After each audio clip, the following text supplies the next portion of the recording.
Why'd you do it? I don't know. Nung na-realize ko yung ginawa niyo, inisip ko ng inisip. Bakit mo gagawin yun? Mas ikaw kasi si Edge. Kasi si Edge, it didn't matter kung ano yung reason niya. Hindi mo na-justify yung ginawa niya. Pero ikaw, my best friend, I tried to think of an explanation para mas maintindihan ko kung bakit mo nagawa yun. Hindi ko alam. Please. Abby. I don't know. I just felt so bad. Alam mo naman yun, diba? Yung pagkamatay ni Daddy. Tapos yung pagtingin ng pamilya niya sa amin ni Mommy. Yung paano na kami? Wala nang sustento. I just wanted it to all go away. Even just for one day. Para mawala yung sakit. Pinagsayo natin si Edge. Uminom tayo. Nagtawanan.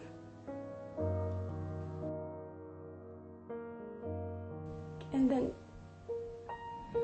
I guess I thought that doing it would take the pain away. But I was wrong. And sex, it wasn't at all as I expected it to be.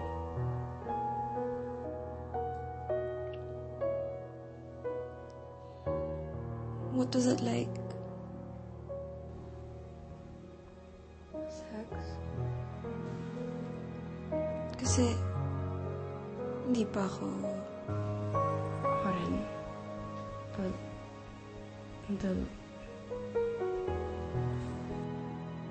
First time mo?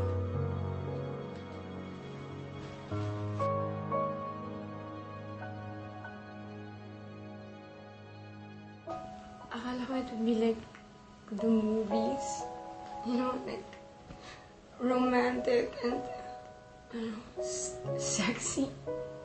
But I was wrong. It's nothing at all like that. I mean, I thought that I'd feel good or happy. Pero hindi rin eh. I mean, merong time that there were moments naman that I guess it felt good, but at the same time, I felt really bad. And after it was over, I just felt empty inside.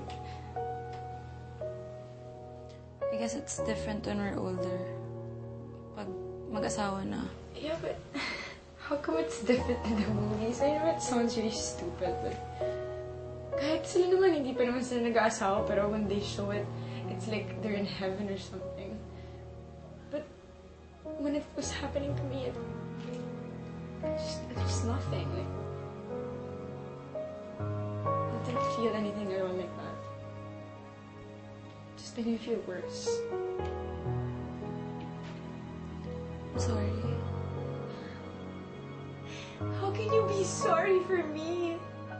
Shouldn't you be telling me already? Buti nga sa'yo. At yung sa video pa, buti nga nalalabas yan para makita ng mga tao yung ginawa mo. Para mapahiya ka sa mga classmates natin. Para mag-kick out ka sa school at para pagtingnan ka ng masama ng mga tao.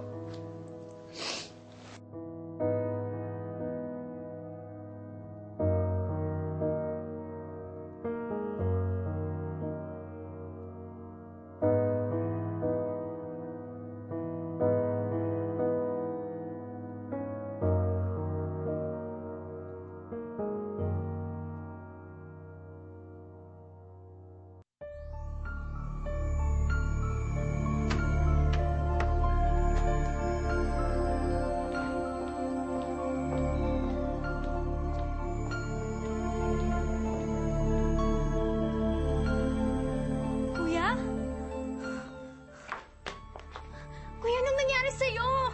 Kuya, please wake up!